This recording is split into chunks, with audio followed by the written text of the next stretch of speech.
Hello and welcome to UTRGV Radio's Health Talk. My name is Ana del Toro and I'm your host. I'm here today with Mr. Glenn Gray. He's a registered nurse in the state of Texas, MBA, since 1985.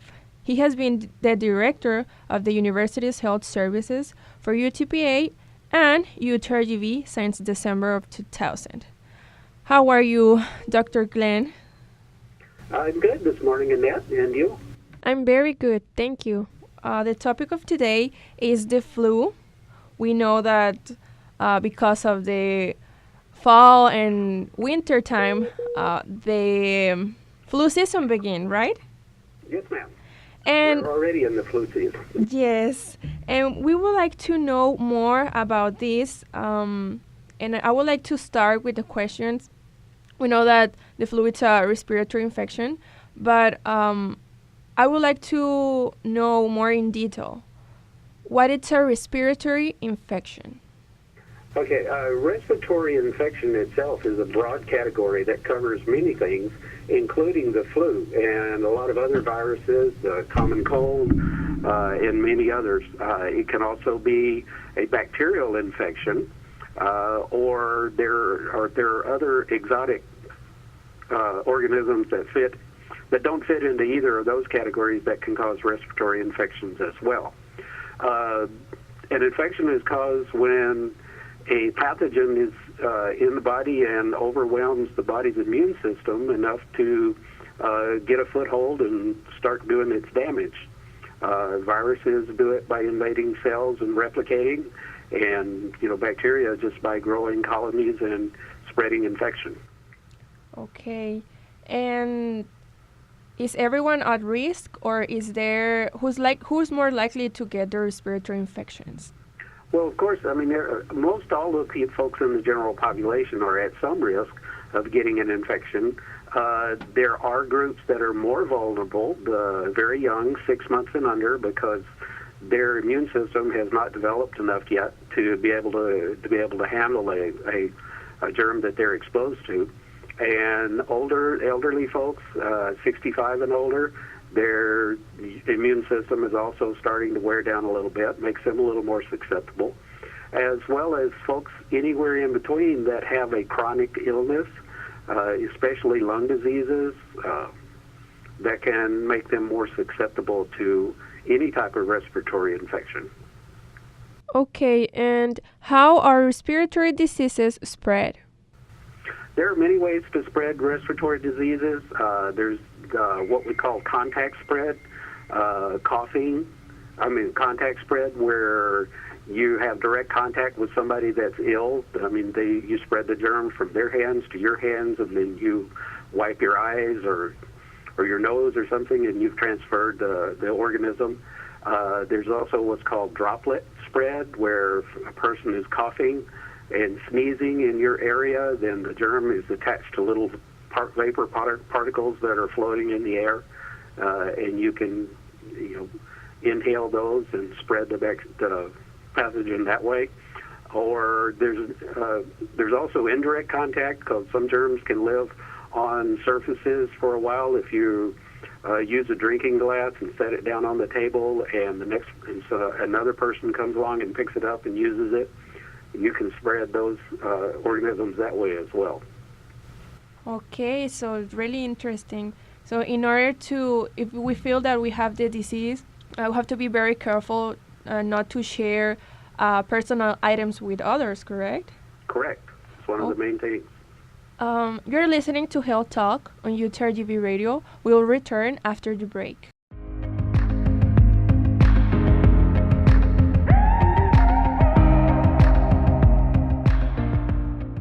Welcome back to Health Talk on UTRGV Radio. I am Ana del Toro, your host, and our guest is Mr. Glenn Gray, the Director of Health Services at UTRGV. Our topic today is the flu. We were talking about the respiratory infections and who's more likely to get respiratory infections and how this respiratory disease can be spread. I think this is very important, and our listeners would like to hear how do we protect ourselves from catching germs? The most common terminology we're using nowadays for that is called respiratory etiquette.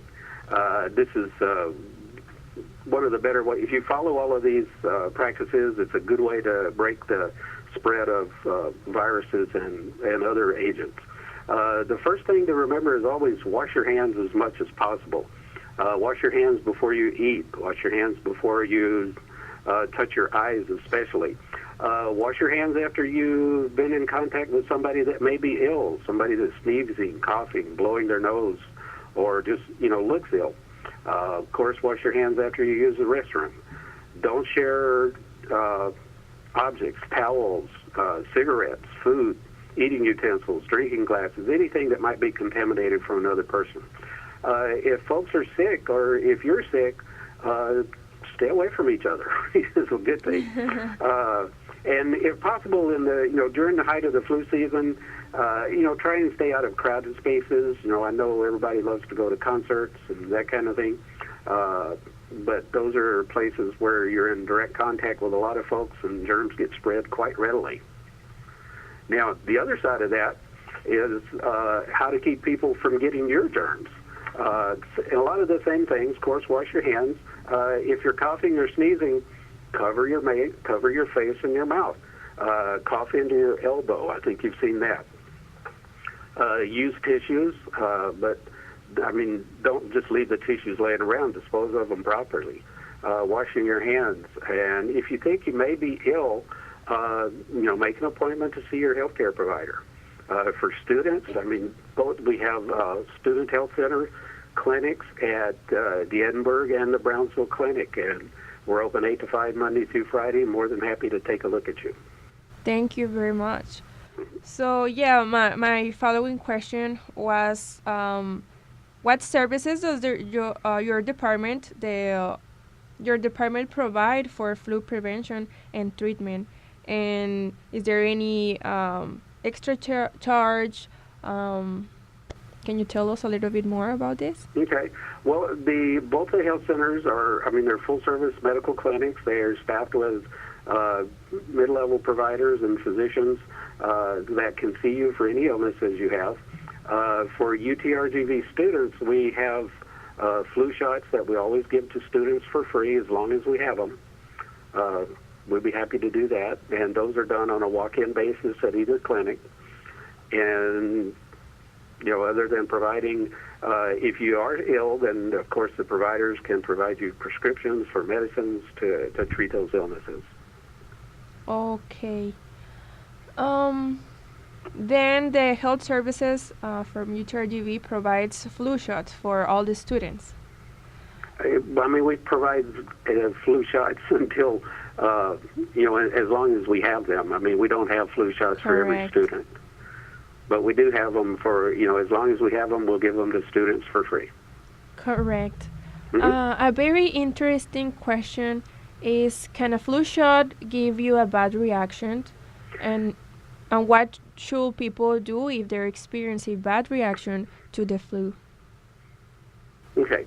As with any vaccine, there's always a rare chance that an individual can react to getting an injection, because that's what it is. And it's very rare. In recent years, the manufacture and refining process for vaccines has been improved to the point where it's very, very rare that there are any type reactions. Usually those are just soreness at the injection site and maybe a feeling rough for a day or two. If you have any of those reactions to a flu vaccine or any other vaccine, what you can do is notify your provider where you got the shot to let them know so that they can see if there's anything else they need to do to help you. We're having a very informative time. You're listening to Health Talk on UTRGV Radio. We will return after the break. Everybody gets high sometimes, What else can we do when we're feeling low? Welcome back to Health Talk on UTRGV Radio. We're having a really informative time with our guest for today, Mr. Glenn Gray, the Director of UTRGV Health Services.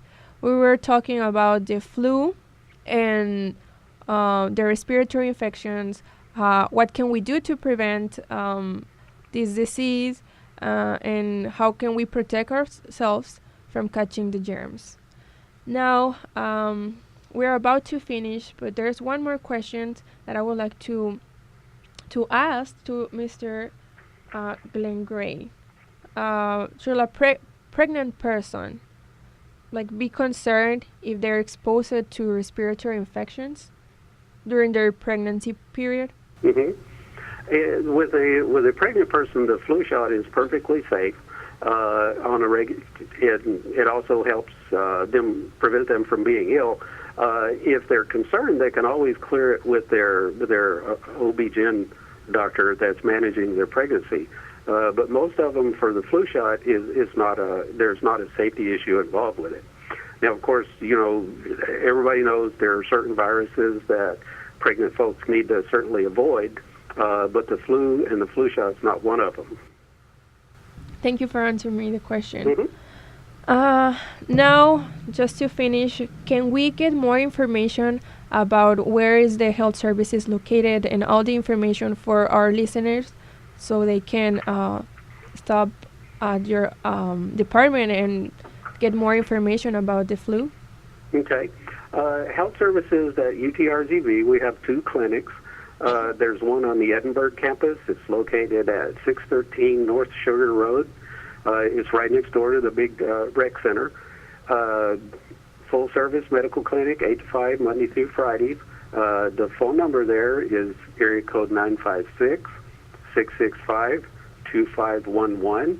And we also have a clinic on the Brownsville campus that's located at 237 Cortez Hall.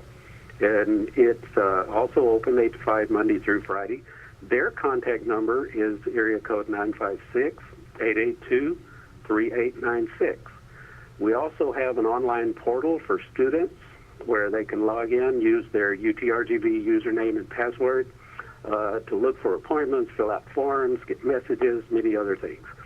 That is at onlinestudent.utrgv.edu. And that's available 24 hours. We also have a 24-hour nurse call line, and that number is on the university's website as well as the patient care portal where kids can call after hours and speak to a nurse if they need to. Okay, thank you very much. Mm-hmm. Mr. Gray, it was a pleasure for us to have you here in the Health Talk. Thank you for being our guest today on UTRGV Radio's Health Talk. That will be it for today. This is Annette Del Toro. Thank you for listening. Tune in at 11 a.m. next Thursday for another installment of Health Talk.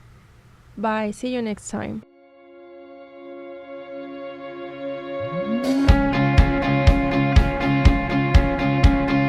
What if I told you that I